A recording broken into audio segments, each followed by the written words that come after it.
You're listening to the Sales Development Podcast, the only audio forum focused and dedicated 100% to sales development. If you care about growing your skills and getting more new sales appointments, pipeline, and closed-won deals, you came to the right place. Subscribe to the show on YouTube, iTunes, or Spreaker, and be sure to go back and listen to all the episodes for the best strategies, tips, and tactics out there on running a high-performance sales development program. And now, your host, founder and CEO of Tenbound at tenbound.com, David Delaney. CRM has been proven to limit sales reps' responsiveness, persistency, and cadence. It's a design flaw, and it's losing you deals. That is why today's sales leaders use sales engagement platforms like VanillaSoft. Check it out. Go to vanillasoft.com and start your free trial. Hello, everybody. Welcome to another edition of the Sales Development Podcast. I am joined by my most esteemed guest. I've got so many questions for this guy. You're going to love this.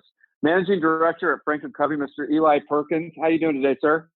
Hey, I'm doing great. Thanks for having me on. Oh, man. Okay. We were talking before the show. I've got a million questions for you because Franklin Covey, has made such a big impact in my life. And the 7 Habits is obviously a cornerstone. So I want to dive into that. But first of all, if folks are not familiar with you, if they haven't met you yet, tell us about Eli and how you got into sales. Well, I have a pretty varied experience. So I grew up in Tennessee. I have experience all the way from working in a church to working at Dell in Austin, Texas, and now at Franklin Covey for about 5 years. So, really started in sales at Dell back in 2007. I was on the inside. I was working with customers in Kentucky. I was working with outside account executives. I was that traditional inside salesperson. And so that's where I really started back in 2007. And I knew people. I knew how to talk to people. I didn't really know anything about technology except how to turn on a computer. Really didn't know a lot about sales. So that's really where I learned kind of those core concepts of how do we work with an account and help them and get them to kind of move forward with what they want to do. Nice. Okay. And so what was it about sales that drew you in? I mean, you could have done a lot of different things. You were saying that at Dell, you had a lot of different experiences. Before that, I think you mentioned you were working at a church. Yeah, exactly. Yeah. So what was it that brought you down that path? I know. Well, it's a wild kind of story. I was working at a church in San Antonio, Texas, and I was feeling the need for a little bit of a career change. And I was actually, before Dell, I was a PhD student in the University of Tennessee in Knoxville, and I was studying communication, organizational communication. Well, I got in there and I found out quickly, hey, I don't think I really want to be a professor at a university. I have a hard time just doing research just for research sake. You know what I mean? And so I was trying to figure out, well, what in the world can I do? I know I want to go into business. I had some friends at Dell, and I always liked the company. And I thought, you know what? I'm just going to reach out to them. And they got me connected. Said, hey, there's a sales role open. Within 2 weeks, I had an offer to come down and work for Dell. So it was kind of a roundabout way to get into sales, but there I was and started really a new career into sales and business. And it was inside sales. So what kept you in there? I mean, what did you like about it? And, what were some of the challenges? Yeah. So the way I kind of looked at my time at Dell is almost really like a mini MBA over the course of many years. I loved working with the different, people on the sales team, because we had vertical and horizontal teams. You were working with the customers, and then I moved into more of a technical sales role. I was supporting 5 account executives, and that's where we're working with those customers who are buying enterprise level data center hardware and software. And so I got to experience that level of sales. And then really one of the most interesting things I did was to join the leadership development program at Dell. It's called the Global Audit and Transformation. So I went from working at a church to a PhD student to inside sales to all of a sudden I was joining an audit team flying all over the world, conducting inventory audits in Poland and Germany and the Czech Republic. And so I got to see all the way from producing quotes at Dell for customers for laptops to mapping and reconciling the inventory at a warehouse across the world back to the books at Dell so that, the executives don't get fired when they produce their 10Ks. Okay. Whoa, that must have been weird. Like all of a sudden find yourself in Poland and you're going, how did I go from? It was wild. Because you get these reports. And your goal really is you don't want to find problems, but if you've ever done an audit, you're looking for an anomaly. You're looking for something that's out of place. And the director of this warehouse that I was in, he looked at me and challenged me. He said, "You won't find anything in a wrong bin, right? You go in a warehouse and there's all these little bins."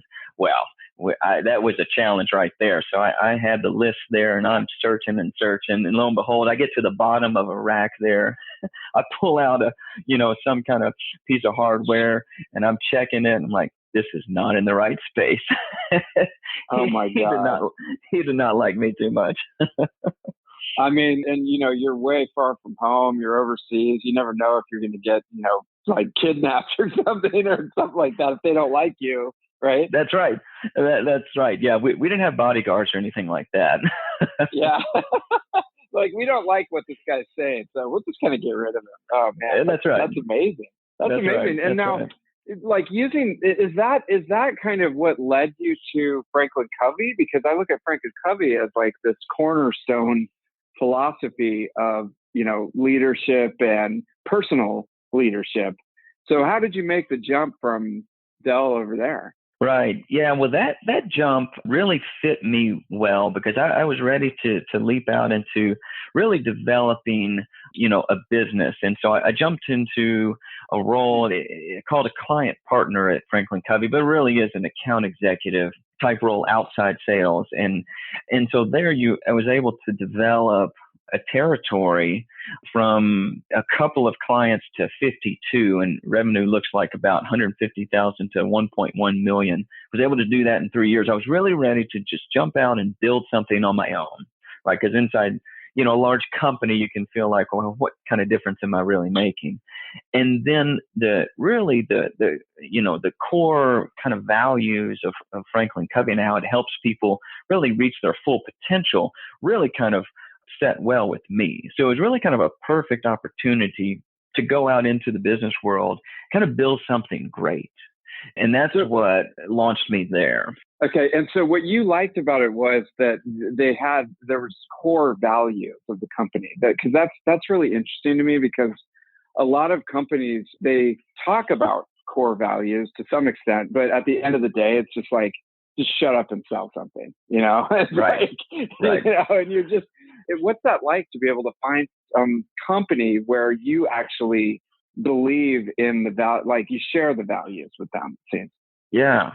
Well, I think there's a lot of great companies out there that do have good culture and That's good true. core values, right? There's definitely a lot, but there's two things that strike me there. One is kind of the culture of the company, and do they value you, right? Intrinsically, and celebrate you and help you be great. And this company definitely does that. A lot of companies do that. I think another thing that really is vital when you're joining a company is, do you really believe in what this company is offering the clients? Is it really helping the clients get better, make progress, reach their goals, help them solve problems? Because when you believe in the solution, and not just the solution by itself, but as it relates and aligns with customers' needs, then you're in a great spot to be successful. Okay. And what if somebody's listening to this right now and they're going, my company, honestly, like the product's not quite there, or the culture's not that great, and I don't necessarily believe in what we're doing, but I still have to pay the bills and I gotta like feed my kids and all this stuff. Like how could they think about that? Yeah. Well, I think, that really goes to one of the key concepts, or really as part of inside our company, is well, what influence can you have in your circle, right? So when you think about that, that's the important place to operate. So you think if you're in a small or large company, maybe there's a lot of things out of my control, but what can I control or at least have influence over? So if you start listing out those things, look around you, look in your company, and you see, can I make any part of this better? If I can, let's go do it, right? Let's go do it.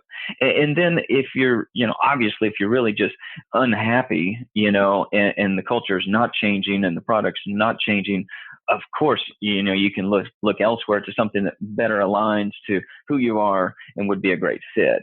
But I think really the key is there anything that I can do? And if there is, hey, go do it. Yeah. I mean, I think that's the same with a lot of things in life. I mean, it's like a philosophy of, hey, what is, I like how you say there's a circle of things that you can actually control. And it's a pretty narrow circle, right? I mean, you can control your attitude and your health and like your associations to some extent. But outside of that, I mean, there's so many millions of things. And, that just makes me think one of the things that you can control, folks, for anybody listening to this, is those media influences that you let into your brain. I've tried to kind of focus on like, what am I reading? What am I listening to? Like, how is it affecting me? And you know what? George W. Bush said it the best. You have a remote control with an off button. Like, that's right. That's your control mechanism. So exactly. I love that. Exactly. And so is that something that they teach you at the Franklin Covey, the courses, or is that part of the culture that they have there that you really focus on that circle? Mm-hmm. Yeah, I don't know that, the in and out is necessarily a key concept, but I think it goes really hand in hand with that for sure. Yeah. Because I think you could even think about it as like, who are you surrounding yourself with, and that could be people, it could be communities, right? It could be media, it could be other influences, right? And so you definitely have to kind of make a decision about that. But I do love that about media, because you could go down a long path about social media and time spent here and there on that, and you got to have balance and have a good time. But yeah, that's got to be able to kind of filter and discern for sure. It can be a huge time suck because it's like, it's designed to, give you the little shot of adrenaline that you want. And like, you get into a little bubble, just interacting with things that you like and people that you're interested in, stuff like that. Next thing you know, an hour or two are gone. And that makes me think, I wanted to ask you, because in your role as the managing director, you're managing a group of remote employees primarily. Is that correct? That's right. Okay. Yeah. So, I mean, how in this day and age, like with all the massive amount of distractions and different things that people can do right from home, how do you think about managing remote employees and making that a positive experience?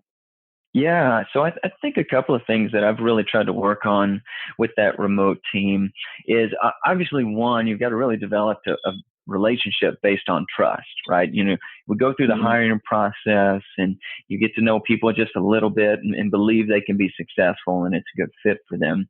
And so you've got to work, I think, on that relationship and build a strong foundation of trust where no one wants to be micromanaged, but you can feel like, from the production that you're seeing, are things going well, right? Do we feel like this person is executing out in the field and can manage having a remote kind of, job?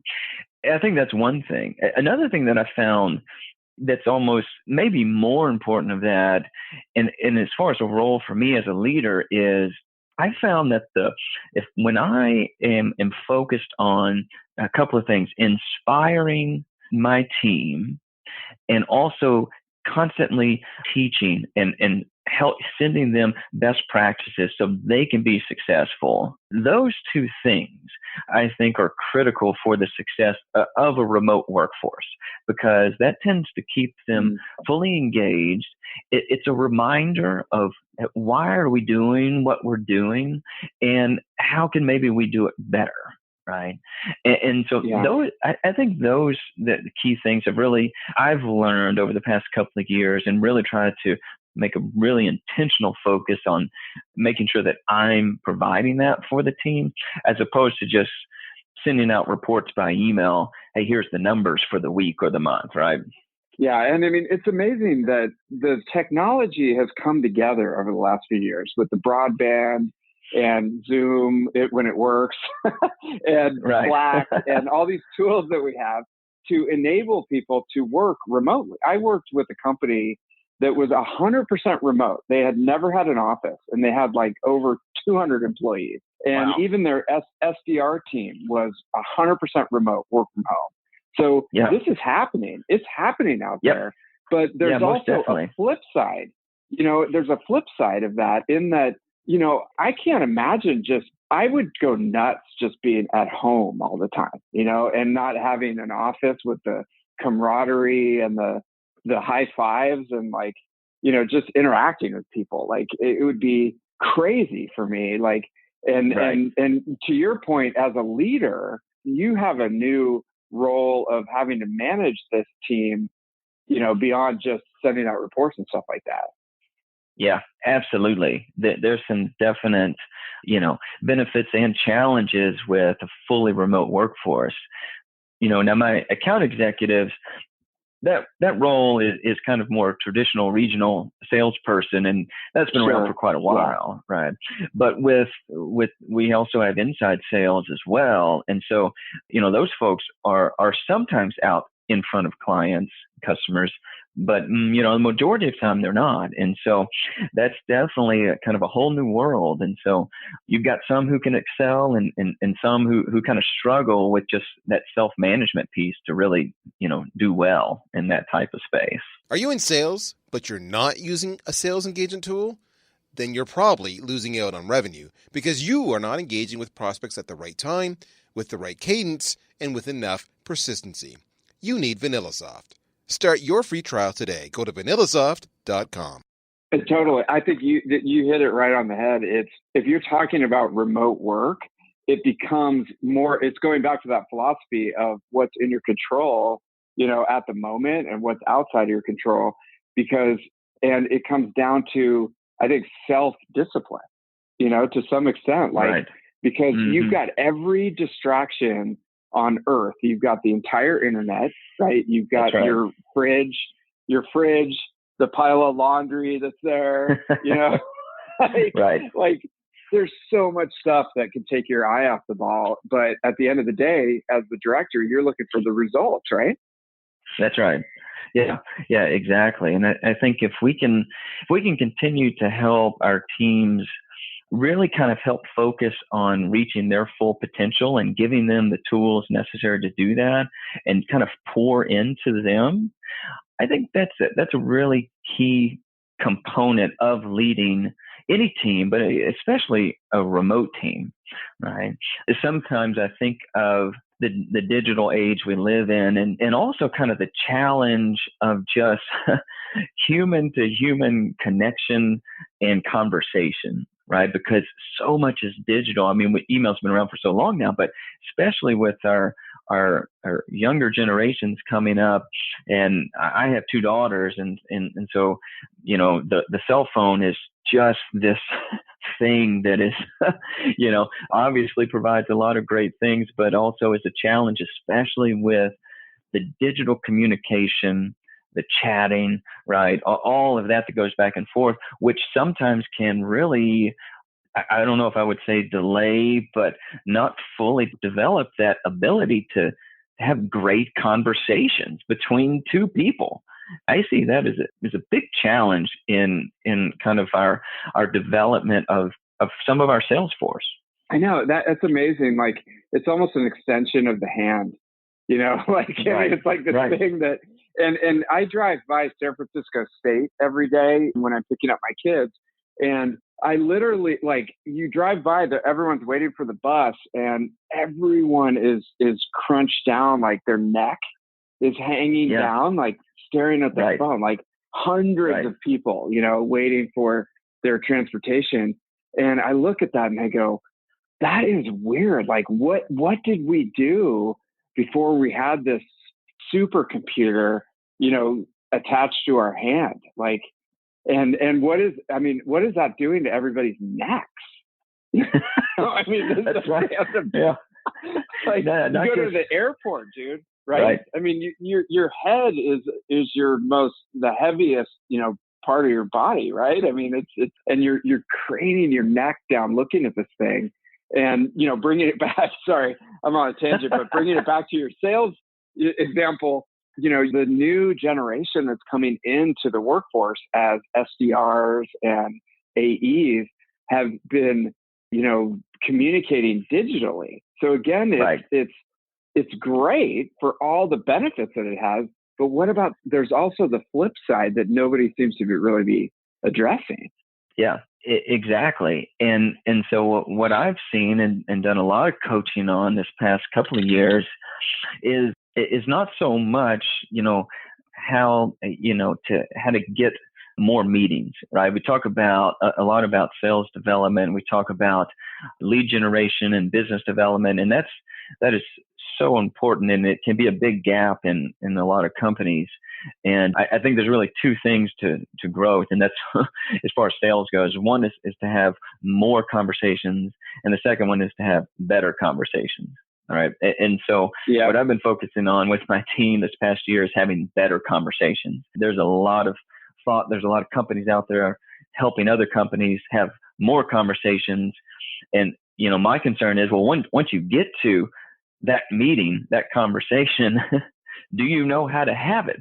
I mean, when was the last time you think of a time years ago, probably, where you had a meeting and you walked out and you thought, that was probably the worst conversation I've ever had. That happens to me all the time, dude. Yeah. All the time.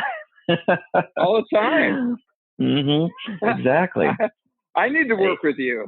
Can you coach me? Yeah, absolutely, man. Yeah. Because you get there and you're like, all right, all this work has been done, whether it's by an SDR team or the marketing team or lead generation or whatever. And then the moment happens, whether it's a phone call or in person, and you're like, are you prepared, to have a great human to human conversation? Last year, one of my favorite little slogans that I heard at one of the presentations at your conference was, there's not so much B to B or B to C, but it's really all H to H, right? It's all human to human. Every business decision ever made, right, is always human to human, right? And so we got to get better at that. So that's what I've been coaching on. I've been thinking about a couple of principles about that. And it's like how to talk to clients, right? How to talk to clients. Yes, it's a lost art. It really is. It really is. Yeah. And it really starts with a couple of mindsets and then just a couple of simple things, which I just tried to kind of help the team with. And one that I really got from, I don't know if you've read the recent book by Seth Godin called This Is Marketing. Have you read that recently? No, This Is Marketing. I'm writing it down. Yeah, it's a fantastic book. It's small, and Godin's fantastic, but it's really interesting. He talks about a principle, and I think of it as a mindset, even when you go into a sales conversation or a cold sales call, and that's of generosity. All right. If we have the mindset of generosity when we're reaching out to someone, whether it's a warm lead or a cold lead, knocking on someone's door, whatever it is, the idea is that, hey, we have something great to offer the world. I'm really proud of it. I want to make sure that you know about it, right? And instead of feeling like, hey, I'm knocking on your door, I'm a salesperson, here's our product list, do you think you want to buy something? That mindset's really hard to work from. But if you're, think about this, right? Think about restaurants. When was the last time you went to a great restaurant? What's the first thing you want to do? You want to tell someone else about it, right? Yes. Yeah. Yes. And so it's the same weird. kind of principle. You know, it's like, and you don't feel bad about telling someone about, hey, I just went to Dos Rios Mexican restaurant. It was the best thing I ever had. You've got to go try it. When was the last time someone was like, I cannot believe you just wasted my time telling me about this Mexican restaurant. I don't even like Mexican food. Right. Right. I mean, and think about that. If you have that momentum behind your voice and your demeanor, how everything would change, because you believe in it to your core. And instead of, just like, I'm going through the motions here, right. And then the person could pick up on that, right? Because they're like, this guy doesn't even give a shit about what he's talking about. Exactly. Yeah. But if you're, and if you just have, it's no fear, right? No fear, but it's also this kind of bubbling up excitement of like, hey, we're helping a lot of people get better at what they do. I want to make sure you're aware of it. I'm so excited about it. You may not be, that's okay. But hey, if I didn't tell you, I would feel bad. You know what I mean? Yeah, totally. I mean, dude, like, so when you're a client partner at Franklin Covey, do you actually own the franchise, or do you work for the company? And I'll tell you why I'm asking that. Yeah, no, not at all. It's definitely, an account executive, full-time, position, employee of the company. It's not a licensee or a franchise or anything like that. No. Yeah. I got it. Okay. Cause I feel like, and this is just to your point, like when I started Tenbound, all the sales calls became a lot more important to me overnight, right? Because it was my company and everybody that I talked to. And I really obviously believed in the services that we were providing, so I had two checkpoints. It was really important, and I was really believing in it, and I was really excited. And, my tone and just my, presentation changed completely overnight and so in your case, you're working with people who, it's like, as the managing director, you've got to get them to go from, this is a job that I have and I'm working for this company, to, I believe in Franklin Covey and I want to tell you about it, making that transition. That's right. And let's take that one step further too, right? And so the second mindset is really that of service. And so when your mindset is of service, it's not only that I believe in my product, but really it's about that, yes, we have something great, but really what I believe in are the results that our clients are getting, right? So that concept and mindset of service is, I have the client's best interest at heart from the very beginning, right? And it really goes to our intent when we sit down and when we call with someone, and it's really interesting because anyone can sense someone's intent, and they know if you have their best intent at heart. Right. And what's interesting is that a client or a prospect will assign you an intent, whether you want them to or not. So you might as well just tell them, right? You might as well just tell them, hey, I'm here because obviously I'm really excited about what we're doing, but we're helping clients succeed in this way. We're helping them get better, make progress, right? And this may or may not be a good fit for you, and that is okay. Right. That's a very different kind of conversation than what some folks have, out in the field. Okay. And so that's really interesting, because if you go into a conversation and you said that the client or the person that you're talking to will assign you an intent. If you don't make it clear what your intent is, then they'll figure out something in their own head and assign it on you? Absolutely.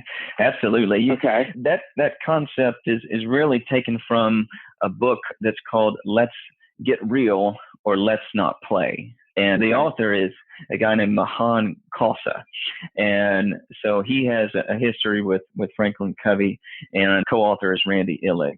And so there's some great concepts in that book. There's a lot of great sales books out there, and that one has that concept in it. Really you kind of start with that with your intent, and it makes a huge difference. What's your intent? That's really interesting. Notice people listening to this that Eli has mentioned already 2 great books I had not read. And that's something that you see over and over, that people that really excel, they are constantly learning. Because say you learn like one thing, you learn the concept of the intent, situation, and then you go and use it on a call and it works really well and you have a win-win situation, boom, right? And exactly. So I just, when you mention that, I'll link these in the comments, but those are 2 great books that could make a huge difference. So, okay. So I believe in it. I'm creating the intent. I'm communicating that. What else do I need to be doing to improve these conversations? Yeah, exactly. I try to be really, really simple. And so what I've tried to put together is just a quick framework for the team and really anyone in sales who's making any kind of sales calls, that is not an entire sales cycle, right? There's a lot go into an entire sales cycle, whether your sales cycle is a month or 12 months, and whether you're involved in getting the meetings or not. Right. So what we're going to try to talk about is very specifically when you're sitting down with someone, especially for the first time, you want to do really 3 things. You want to intrigue them, you want to inspire them, and you want to influence them. So I did that on purpose, right? You have 3 I's. Try to build a framework that's memorable. You want to intrigue, inspire, and influence. It should be really, really simple, right? So I tend to start with intrigue.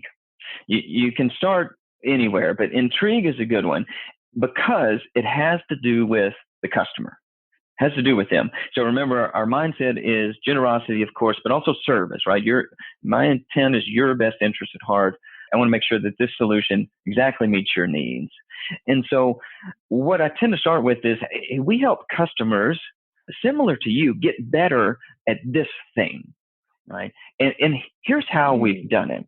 Right. And so you want to have some type of impact story, some type of something. You've done some research, right, on this customer that you're calling on. You kind of know who they are, and you want to make sure that whatever you say is intriguing of a need that they probably have. Got it. Okay. All right. So by intriguing, are you trying to make them a little bit sort of their interest level goes up a little bit, or they're getting a little bit more curious? Like, tell me about that. Exactly. Okay. When you can kind of pique their interest and curiosity of not about, right, that this thing is cool, but it could help me, right? So think about, another, one of my favorite concepts in the book called Let's Get Real is this idea of solution, right? So here's a great quote that goes to this intrigue part, right? So the author says that both the prospect or the client and the salesperson or consultant have a mutual conspiracy to focus solely on the solution. And that's a problem, right? So think about, you walk into the Apple store and you walk into the table and you're looking at all of the shiny things, the iPhones, the iWatches, whatever it is, and you're picking them up and you're playing with them, and it's very shiny, right? And the salesperson comes over to you, and what do you both tend to talk about? All of the shiny features and buttons and functions, and can it do this, it can do that, and all of that.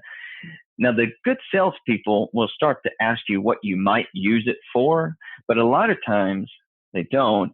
And you as a customer often aren't even thinking about that. You're thinking about the shiny buttons that it could do and what it does, not even how you might use it, right? Yes. Yep. And so it seems it goes with a consultative sales conversation, no matter how complicated or complex the solution is. Most often, I've been in so many meetings, and you tell me this, right, where you walk in And you feel like, and it may have even been said, I've been in meetings where I sat down and the prospect has said, well, so tell me what you got. This is your meeting, right? Yeah. I'm like, yeah. Oh, no. This actually isn't my meeting, right? This is your meeting. I'm happy to be here and to help facilitate this conversation, right? But what we're here to talk about is maybe we can help you get better. I'm not sure yet, but that's your decision, right? It's a very different mindset. It's almost like they wanted to get let off the hook for half an hour. It's like, oh, good. Okay. Right. Let me just let this guy talk. I'm going to take a little break here, a little mental break. That's right. Yeah, exactly. And, he'll run through all of his slides, and then I'll get the proposal, and then I'll never call him again. Right? That's right. That's right.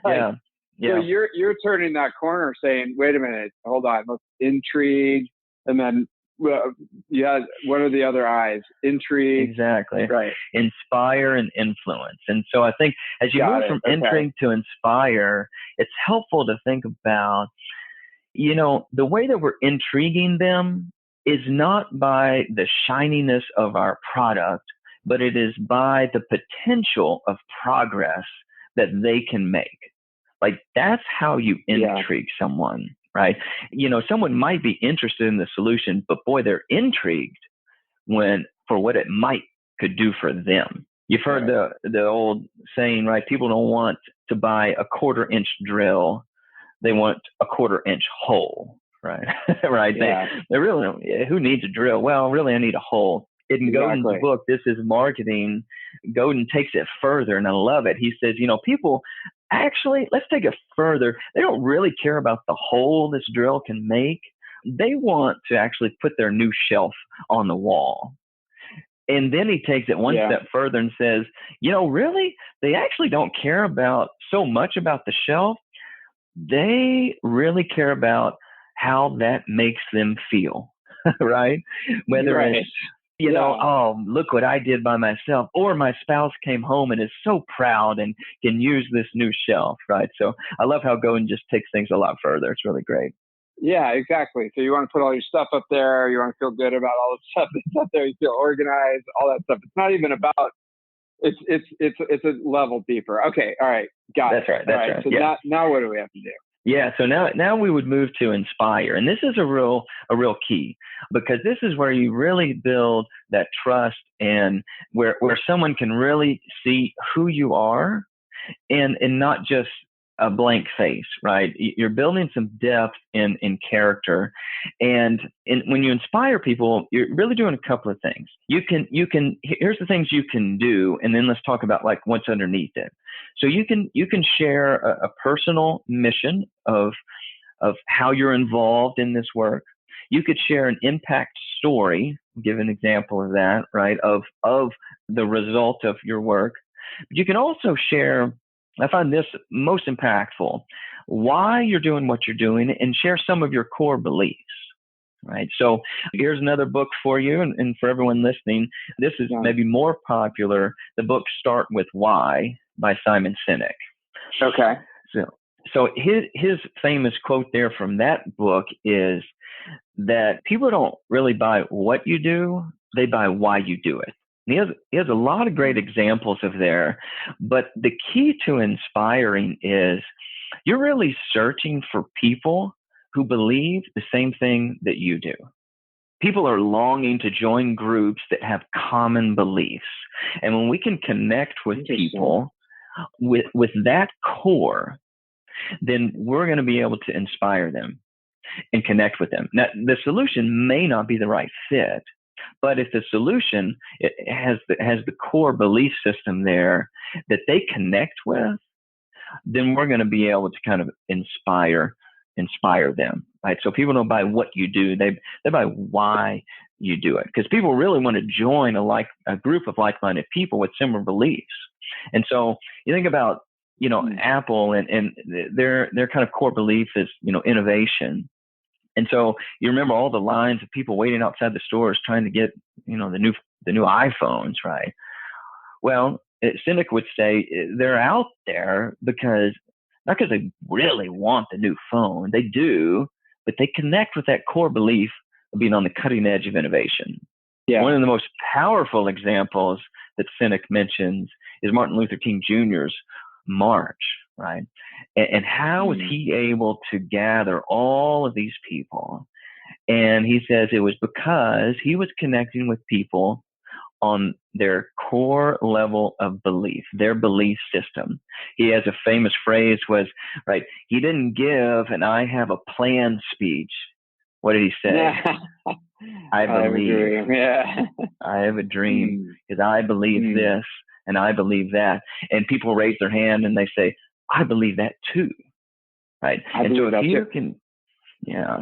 So I'm trying to bring this to my experience when you walk into a call and there's this kind of burnout, middle manager who just kind of is trying to cruise until he can retire, and you believe and you've got a dream and all this stuff, but this guy is like, when is this meeting over so I can go get another cup of coffee? And That's it's like, in that case, I think and I'm just going to go ahead a little bit, like your response would be, hey, maybe this isn't a good fit. Like, even if the company's right and everything, it's like, this guy is not willing to there's no ball game here. Like, in that case, would you just recommend, look, do the best that you can, but you can't, lead a horse to water and make him drink type of thing?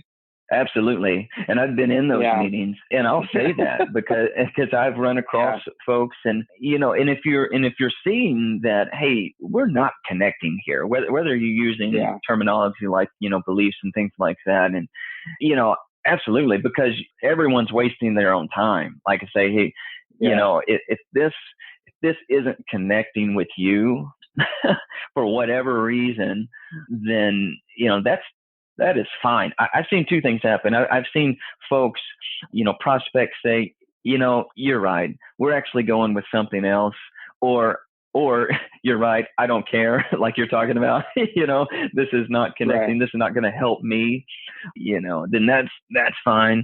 I've also had times when it kind of wakes someone up and they say, oh, you know what? No, it actually does. Right. I actually am interested. So you pull that solution away, sometimes they'll want to take it back. Yes.